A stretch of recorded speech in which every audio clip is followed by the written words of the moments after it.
Bu illetdan Peygamberimiz Muhammed aleyhisselam şeytandan panahlık tilegandek panahlık tilegan. Bu illet xuddi virus yuqqanga o'xshash yo'q.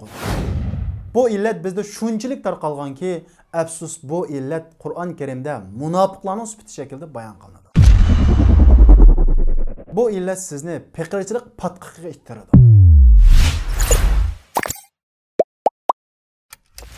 Allah Taala hamma odamlarni o'xshash shaklda ikki qo'li va ikki puti va ikki ko'zi va hatto aql tafakkur jihatdan asosan o'xshash shaklda yaratgan bo'lsa-mu, nima uchun ba'zi odamlar boy, ba'zi odamlar namrat, ba'zi odamlar olim, ba'zi odamlar jahil? Buning sababi nihoyat oddiy. Buningdagi asosli omillarning biri bo'lsa, Payg'ambarimiz Muhammad alayhissalom xuddi shaytondan panohlik tilaganga o'xshash panohlik tilagan kasallik. U bo'lsa-mu, hurulliq, tirishmaslik. Hurulliq bo'lsa insonning aqliy va jismoniy emgaklarga tutgan passiv pozitsiyasini ko'rsatadi. Masalan, siz bir o'quvchi, kitob o'qingiz kelmaydi, o'rganish qilgingiz kelmaydi. Yoki siz bir xizmatchi, xizmatingizni qitirqinib, voyaga yetkazib qilgingiz kelmaydi. Qo'lingizning uchida qilib qo'yasiz. Yoki siz taqa bir ishga kirishmagan odam bir ish qilish xo'shaqmaydi. Yoki ig'ir, yiroqkan, maynatgan, taskan deganga o'xshagan har xil bahonalar bilan bir ish qilishni o'zingizni tatisiz. Bu Payg'ambarimiz Muhammad alayhissalom panohlik tilagan hurulliqdan iborat zehniy kasallikning bir xil ifodalanish shakli. Hurulliqning birinchi zeyni hurulliq odamni tamoxur qilib qo'ydi. Tamoxurlik bo'lsa odamni kishilarning muhabbatidan mahrum qo'yadi. Kishilar tamoxur odamni nada ko'rsa, bir narsa tilamdiki, bir narsa suramdiki deb o'zini ilib qochadi. Shuning uchun Payg'ambarimiz Muhammad alayhissalom izhat fima indan nas yuhibbukan nas. Kishilarning qishidagi, kishilarning qo'ldagi narsalardan zohid bo'l. Ya'ni o'zingni yiroq tut, o'zingni ifatlik tut. Shunda qilsang, kishilar seni yoqtirib qoladi, yaxshi ko'rib qoladi deydi. Ikkinchisi hurulliq odamni tayyor topib qilib boradi. Putqul saqtirib ishlamaydigan, nadi beka narsa bo'lsa shu yerga boradigan holatga kelib boradi. Payg'ambar alayhissalom putqul saqtirib ishlamay, kishilardan benasi so'g'an va nadi bekalik narsa bo'lsa shuni ilib yegan kishilarni ular qiyomat kuni o'chmaydigan bir cho'g'ni to'plagan bo'ladi. Xolisa uningdan ko'p to'plasin, xolisa oz to'plasin degan. Yana bir hadisda Payg'ambarimiz Muhammad alayhissalom putqul saqtirib ishlamay, kishilardan bir narsa so'raydigan kishilar haqida qiyomat kuni kishilardan bunda ko'p narsa so'g'an kishilar yuzining gushi yo'q holatda yashir qilinadi deydi. Uchinchidan hurulliq ruhiy kayfiyatning tushib ketishiga, hatto ig'irlashgan vaqtida gunohga va ijtimoiy jinoyatlarga elib boradi. To'rtinchidan hurulliq qo'limizdagi eng cho'ng dasmoyimiz va bizga nisbatan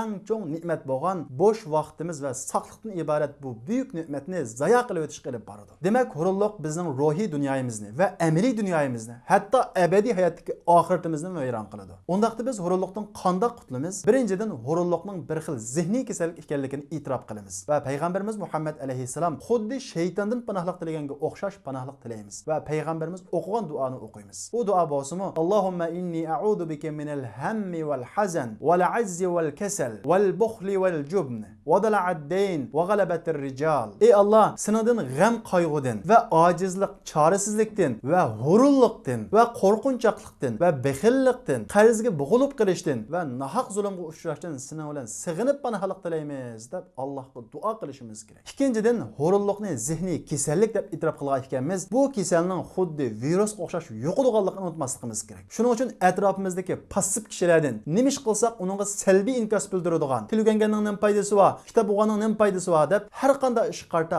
passiv ifoda bildirib, negativ energiya taqtirgan kishilardan yiroq turishimiz kerak. Bundaq kishilar bizning ruhimizni tushirib qolmay, qilgan ishimizni to'xtatadi. Bizni eng oxiri hurun qilib tashlaydi. Shuning uchun bu kasalning yo'qmaslik uchun bundaq kishilardan bir mahal yiroq turishimiz kerak. Uchinchidan, biz qilmoqchi bo'lgan ishlarning hamma jarayonini kallamizga akilib olib, o'zimizga besim qilishni saqlashimiz kerak. Ya'ni masalan biz uy tozalamoqchi deylik. Uyning hammasi qalaymagan. Biz tozalashdan ilgari hamma ishlarni kallamizga akilib olsak, bo'ldilar deb hurunlik qilib qilishimiz mumkin. Shuning uchun biz hamma ishlarni kallamizga akilib olmay, oldin bilan o'zimiz o'ltiradigan ishxonamizni tozalaylik. Uni tozalab bo'lgandan keyin uning uyni tozalaylik. Mushundaq kengaysak, biz hurulliqdan qutula olamiz. Masalan, men video ishlamakdan ilgari uning bir mazmunini tayyorlasam bo'ladi. Uningdan keyin kamerani tanishsam bo'ladi. Uningdan keyin o'zimni videoga cheksam bo'ladi. Uningdan keyin uni montaj qilsam bo'ladi. Men ish boshlashdan ilgari bu ishlarning hammani ko'z oldimga akilib olsam, bo'ldilar. Ati qilay yoki bo'ldi qilmay deb bal qo'yib o'tishi mumkin va hurulliq qilib qilishi mumkin. Shuning uchun men old bilan nima ish qilaman? Old bilan mazmun tayyorlayman. Boshqa ishni o'ylamayman. Uningdan keyin hamda so'zlab baqay deb so'zlayman. Uningdan keyin filmni montaj qilaman. Hamma ishlarni shunday qilsanglar bo'ladi. Ya'ni sizlar ish qilishdan ilgari ishlarning bütün jarayonini kallanglarga akilib olib, qachon qilib bo'laman demanglar. Tunji ishni qilinglar, uningdan keyingi ish sizlarga oson bilinadi. Ya'ni birinchi ishni echinglar, keyingi ishlar o'zligidan ishlaydi. To'rtinchisi hururlik ko'ngilning xolamasligi. Ko'ngil qanday ishlarni xolamaydi? Ko'ngil echilmagan, huzur topolmagan, xushallik topmagan ishlarni xolamaydi. Demak, odam qanday ishlarni hururlik qildi desa, ko'ngli echilmagan ishlarni hururlik qiladi. Ammo shuni unutmasligimiz kerakki, odamning ko'nglini ochadigan ishlar odamni xushal qiladi, ammo taraqqiy qildirmaydi. Odamni taraqqiy qiladigan ishlarning hammasi jafoliq. U bizning xushallik tabiatimizga qarshiroq mangadi. Masalan, o'g'inish qilishni uxlash yaxshi. Shuning uchun shuni unutmangki, sizning ko'nglingizning xushugi ketmagan, sizga eg'ir kelgan, ko'nglingiz xushal topolmayotgan ishlar sizni dunyoda taraqqiy qildiradigan, yuksaltiradigan ishlar. Bu oxiratdagi abadiy hayotimizda ham shunday bo'ladi. Shuning uchun Alloh taolo Qur'on Karimda Allohdan qo'rqib o'zining xohishini, havo havasini yengan kishilar innal jannata hiyal ma'va. Ularning qiyomatdagi o'rni jannat bo'ladi